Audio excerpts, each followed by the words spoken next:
မင်္ဂလာရှိတဲ့နေ့ရက်လေးဖြစ်ပါစေ။ယနေ့ဧပြီလ19ရက်နေ့မှာနားဆင်ခွင့်ယူရမယ်။နှုတ်ဘတ်တော်မြတ်ခေါင်းစဉ်ကတော့ကောင်းကင်ဘုရား၏တကူကြီးသောဘိုလ်ချုပ်ဖြစ်ပါတယ်။ဆုတောင်းကြရအောင်။ကောင်းကင်မနရှမှုသောယေရှုရှင်ဖာကိုရောရဲ့ယေရှုတော်ချီးမွမ်းပါတယ်။ကိုရရှင်ဖျားယခုနားဆင်ရမည့်နှုတ်ဘတ်သတင်းစကားသည်လည်းနားဆင်သောသူအရောက်ချင်းစီတိုင်းအတွက်ဝိညာဉ်ခွန်အားဆောက်တည်စရာဖြစ်ဖို့ယံကိုရရှင်မဆပေးတော်မူပါ။ကိုရရှင်နှုတ်ဘတ်တော်တိုင်းလိုက်နာအသက်ရှင်မှုယံလည်းအာနေသောသားသမီးများတို့ကိုကိုရှင်မဆပေးတော်မူပါ။သခင်ရှုနာမကိုမြည်ပြုလက်တောင်းလျှောက်ပါရဲ့ဖာ။အာမင်။နှလုံးသွင်းရမယ့်နှုတ်ဘတ်တော်မြတ်ကတော့ဟေရှာယခန်းကြီး45ခန်းငယ်9ငါတပါးသည်သာထာဝရဘုရားဖြစ်၏။ငါမှတပါးအခြားသောဘုရားသခင်မရှိ။ကျွန်ုပ်တို့ရဲ့ဘုရားသခင်ဟာနောက်ဆုံးသောယခုကာလမှာရှိတဲ့အသက်ရှင်နေတဲ့မိမိရဲ့လူမျိုးတွေစာရန်နဲ့ပေါင်းသင်းပြီးတော့ကယ်တင်ခြင်းလုပ်ငန်းကိုလစ်လူရှုညှင်းပယ်နေကြကြောင်းကိုရောသိမြင်တော်မူပါတယ်။ကျွန်ုပ်တို့ရဲ့ကောင်းကင်ဘုရားအရှင်သခင်ဟာဆိုရင်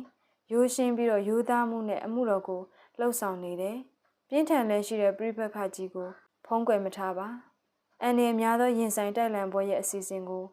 ကျွန်ုပ်တို့အားညွှန်ကြားသတိပေးလျက်ရှိနေပါတယ်။လက်နက်စုံကိုဝစ်ဆင်ရန်အတွက်လည်းနှိုးဆော်ထားတယ်။ထိုကောင်းကင်ဘုရားအားတစ္ဆာဆောင်ရန်နဲ့ဖြောင့်မတ်စွာကာကွယ်ပေးရန်လိုပါတယ်။လူသားမျိုးနွယ်ရဲ့အားနည်းချက်ကတော့တဘာဝလုံခွန်အားကြီးနဲ့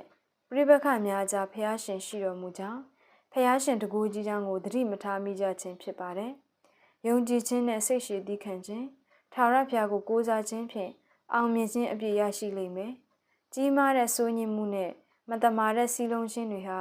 သူတို့အားဆန့်ကျင်ဘက်ပြုပေမဲ့ကိုရောဟာတစ္ဆာရှိစွာဖြင့်တွန်းလှန်ခြင်းမူရန်အမိန့်ပေးထားတယ်။အကြောင်းကတော့သူတို့ဘက်မှာစစ်တိုက်တဲ့ကောင်းကင်တမန်များပို၍များပြားတယ်။တကူကြီးတဲ့ကောင်းကင်ဘုရားရှင်ဘိုလ်ချုပ်ဟာဆိုရင်ကောင်းကင်တက်ကြီးကိုဥဆောင်နေခြင်းကြောင့်ဖြစ်ပါတယ်။ယေရိခေါမြို့ကိုသိမ်းပိုက်ရာမှာဣသေလလူတဦးတယောက်မျှဝါကြခြင်းမရှိ။အဘယ်ကြောင့်ဆိုသောမြို့ရိုကိုမြည်သူတဦးတယောက်မျှလက်နှင့်ထိ၍ဖြိုချခြင်းမရှိပါ။ကောင်းကင်ဘုရားရှင်ဘိုလ်ချုပ်ကြီးကိုယ်တိုင်ထိုမြို့ကိုဖြိုချခဲ့တယ်။ဒါကြောင့်ဖျားရှင်တပါးဒီကိုသာချီးမြှောက်သင့်ပါတယ်။ဖျားရှင်ကကျွန်ုပ်တို့ကိုတကူပေးမယ်လို့ဂရုပေးထားတယ်။အကြောင်းမူကားငါတို့ဖျားသခင်ထာဝရဘုရားမိန့်တော်မူသည့်အတိုင်းဂတိတော်သည်တင်နှင့်တင်ဤသားမြေတို့၌ဖြစ်၏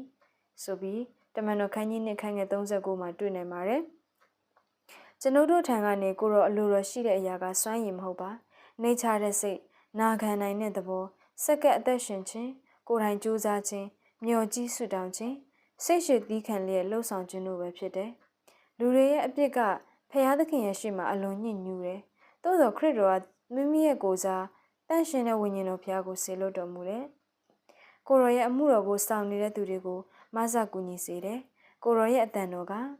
ငါသည်ကက်ကဘာကုန်သည့်တိုင်အောင်သင်တို့နှင့်အစဉ်မပြတ်ရှိမည်။မဿဲခန်းကြီး28ခန်းငယ်20ကိုရောဟာမမြင်ရတဲ့တိုက်ဝဲကြီးအတွင်းကျွန်တို့၏ရှေ့မှာမမမရင်ဆိုင်ပေးနေပါတယ်။ယနေ့ကျွန်တော်တို့ဆင်ခြင်ရမယ့်အရာက